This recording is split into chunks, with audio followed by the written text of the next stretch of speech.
In front of me is TCL Plex, and today I would like to show you how you can clone apps. Begin by opening Settings and hitting Advanced Features. Then select App Cloner and click on gray switchers next to apps you wish to clone. When you finished, just go back. As you can see, after that my app was successfully cloned. To delete the cloned one, go back to the same settings and click on this blue switcher next to your app.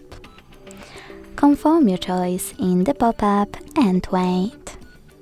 Thanks so much for watching. If you enjoyed this video, leave a like, comment and subscribe. Bye!